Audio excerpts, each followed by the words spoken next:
There are a lot of things you can do in Minecraft, but because there are so many, there are also sometimes things we end up forgetting.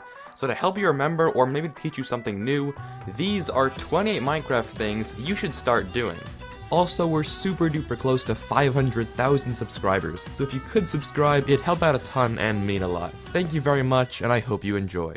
Number 1. Finding diamonds is hard, and no one wants to spend hours strip mining only for a couple of diamonds. But don't fear, because you can find diamonds super easily. All you need is a river and some clay. This is probably the coolest trick ever. If you find a clay patch in a river, congrats, cause you just found diamonds. Simply locate the center of the patch, go 2 blocks positive in the Z direction, and just mine down. 8 out of 10 times, you will find a diamond vein. It's easy as that.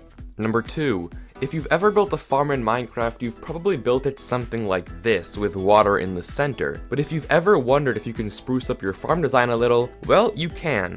You see, crops can hydrate through anything, it doesn't have to be farmland. Your plants will grow just as well if separated by stone, coral, or even air. Yeah, crops can hydrate through straight up air.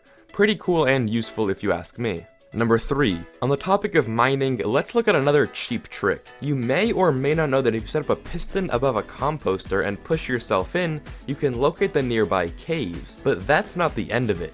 You can actually do the same thing with gravel, which is much easier to find than the iron and redstone required for a piston. If you want a better use than just finding caves, you can locate the portal room of a stronghold this way, which will definitely save you a lot of time. Number 4. Creepers suck, don't they? There's nothing worse than a long day of mining only for a creeper to suddenly erupt and make you lose all the stuff you've been carrying around. But these things can be super easy to kill if you know how. Because explosion damage is calculated from distance to your feet, if you place a block in front of you as a creeper explodes, you can minimize the damage taken. I mean, these things barely pose a threat anymore. Number 5. On the topic of explosions, the Desert Temple Trap. This thing can be a pain, especially if you just finished looting the temple and happen to trip over the pressure plate on accident. But there's no need to worry. If you're fast enough, all you need is a bucket of water. Just break the block where the pressure plate is, place water in the gap, and you'll take almost 0 damage from the remaining TNT. Number 6. We can take the previous tip one step further.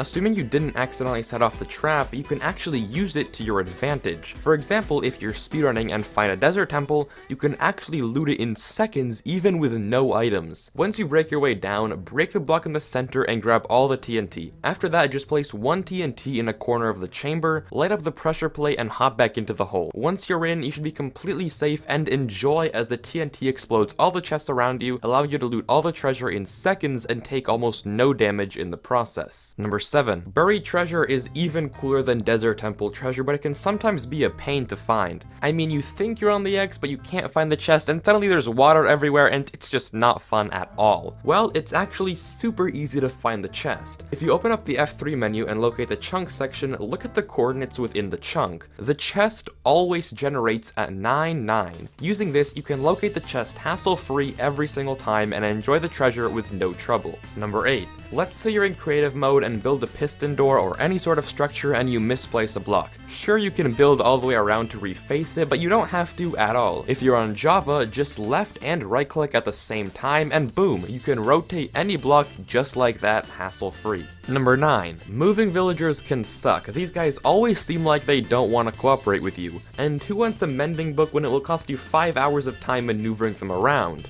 But as per usual, it doesn't have to be this hard. If your villager has a profession, he'll follow you temporarily whenever you open his trade interface. Using this, you can actually get him to follow you through hallways and even up staircases. I really wish I'd done this earlier. It's really easy to do and can save a lot of time. Number 10. Have you ever built something high up and then realized you wanted to build a layer down but you have no water? Well, perfect, because there's another way to do that and it's pretty easy. All you need is 2 trapdoors. If you go a block out and place a trapdoor on the bottom half of the new block, and then place another trapdoor on the top half of the old block, you can then get right on the edge and go into crawl mode. While you're there, shift right clicking on the top of the upper half trapdoor will place a block below it, allowing you to staircase or build downwards. Once you're done, just remove the trapdoors and repeat to your heart's content. Number 11. After using a sponge to collect water, you may know that putting the wet sponge into a furnace gets you a dry sponge again.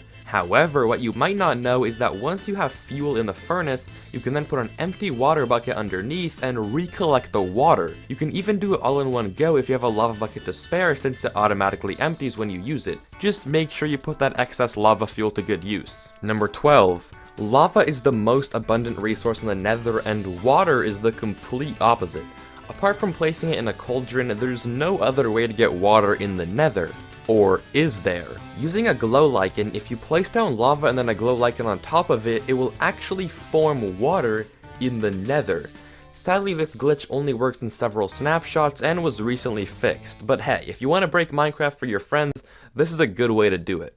Number 13. While searching for something in the ocean, it's oftentimes hard to see underneath the surface. However, if you toggle into F5 mode while in a boat and slowly move your camera backwards, you can adjust it so that your view somehow removes all the murkiness, illuminating the ocean floor for you to see. This is used by a lot of speedrunners to locate an underwater stronghold, and you can do just the same thing.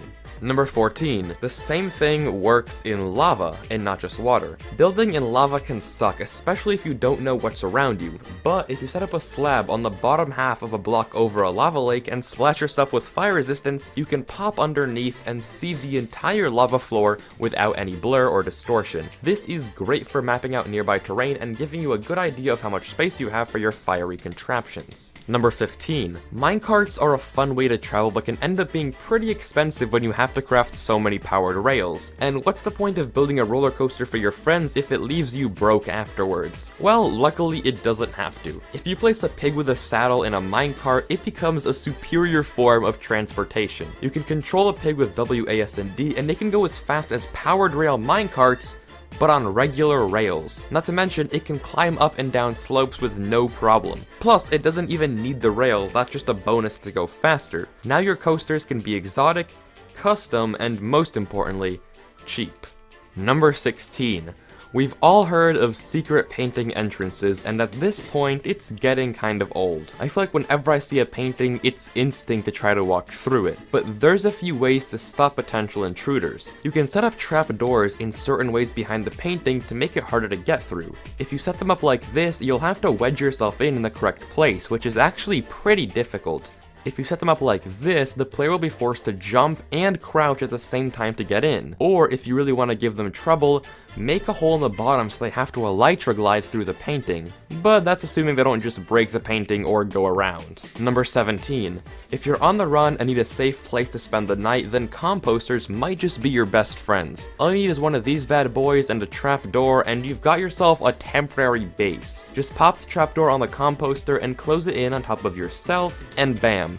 Mobs can't hurt you from the outside and you'll be safe from all incoming danger. This can be great if you're low on food or you just want to safely AFK while a farm is running. Number 18. Chorus fruit don't seem like that good of a food source, but they're actually really useful. You see, chorus fruit will actually teleport you to the nearest solid block in an 8x8 area, or a random one. Meaning, if you're falling from a great height or even into a pool of lava, eating one of these will teleport you back to safety, even if you do have to extinguish yourself after. So the next time you're in the end, grab some of these to keep handy at all times. They'll probably save your life one time. Number 19. An often overlooked block is the campfire. I mean, this thing is literally an infinite furnace. At least for food, so maybe an infinite smoker. It doesn't require any fuel to use and can smelt all your meat for you. And if you accidentally put it out, no big deal. All you need is a silk touch shovel, and once you break it, you'll have a relit one ready to use. Not sure if this is a glitch or just a helpful feature, but it definitely comes in handy sometimes. Number 20. Let's say you pillared upwards and finished your new flagpole, but you suddenly realized you have no water bucket to get back down, and breaking your newly built pole is not an option. Well, don't fear. Using honey blocks, TNT, or really any block, but those work best, you can descend any structure by placing and breaking them over and over. Because they both destroy instantly, this works really easily and can help you a lot if you don't want to spend that much time going down. And it's safer than an MLG in the first place. Number 21. On the tail end of that, what if you were digging straight down and wanted a really easy way to get back up? If that's the case, all you need is sand, a trapdoor, a button, a bow, and some water. If you set up this mini contraption with the sand blocking the water and then dig down safely in a 2x1 hole, you can shoot the bow back at the button when you're done to get rid of the sand and let the water in, creating a miniature elevator in your mine. Super useful if you ask me, and can save you a lot of time getting back up. Number 22. There's a ton of prisons going around on YouTube and you want to make one of your own, but they're just so massive. Well, there's actually a really easy solution. You just have to beat the Ender Dragon twice. Okay, maybe not that easy. On single player, if you have a few End Crystals to spare, that inescapable prison dream will become a reality. Just begin the dragon summoning ritual by placing in the 4 End Crystals, but as the towers are respawning, log out and log back in. You can then push the new End Crystals with pistons all the way through the portal and back home. The best part? They're now completely indestructible, so trapping your friend in a room with one of these will make it nearly impossible to get out. Yeah, pretty easy prison. Number 23. As you could probably tell from this video, trapdoors are super useful, and they have even more potential benefits. If you place them facing inwards as walls, you can make an animal pen that mobs can hop into, but for some reason they can't hop out of. It's a strange and cool feature, plus it has no effect on you, so this could be your new pen if you want. Number 24. Using a chicken on a lead and some carefully adjusted boats, you can make a completely safe void platform. A home in the void. Just break the block with the chicken on it, leash it to a fence, and then adjust all the boats so they go neatly in the corners. Now break the slabs underneath the boats. Hitting F3 and B to toggle hitboxes can help in breaking the slabs. Once you've finished, you'll have a nice habitable spot to relax in and enjoy the abyss. Number 25. Lingering potions can be expensive. I mean, you need Dragon's Breath, and even then you can only make so many. But if you have a creeper, that will do the job just as well. If you throw any splash potion onto a creeper and then blow it up, it will leave a lingering effect of whatever that potion was. Granted, I don't know when you'd ever use this, but it might come in handy. Who knows? Number 26. If you're making a map of your base and want to show it off, or just make it look nicer, consider this. If you rename a banner in an anvil and then place it down, right-clicking on the banner with the map will make a visible waypoint with whatever name you chose appear. Now you can label your world to make it easier to navigate or locate things. Number 27. Flexing on your friends is always fun. There's nothing better than knowing you have more diamonds and rubbing it in their face. But it's really hard to find ways to brag when everything you build out of diamonds just looks ugly. However, a really subtle but giant flex is to use jukeboxes as fuel sources. Jukeboxes require a diamond to craft, and you can actually smelt them as fuel in a furnace. So the next time you really want to rub it in how much richer you are, show your friends a super smelter completely powered by these music boxes. They're sure to be amazed and probably hate you afterwards. Number 28. Redstone can be tough sometimes, and going upwards or sideways isn't always the easiest. But it can be with the power of leaves. If you put a log underneath a few leaves, the game will actually update them so they think they become part of a tree. And this update can be detected by observers. For up to 6 blocks, you can use a line of leaves to send redstone signals, allowing you to make some really wacky and elegant looking contraptions. It's completely eco-friendly as well. But hey, that's that. Those are 28 Minecraft things that you should start doing. If you did enjoy the video, then please do consider subscribing. It helps out a ton, and I appreciate it a lot. According to YouTube statistics, I share a lot of viewers with this amazing channel called Skip the Tutorial. And as you may have noticed, this video is heavily inspired by their format. So if you did enjoy this, then please go subscribe to them also, and let me know if you want to see more similar stuff by leaving a comment with your opinion.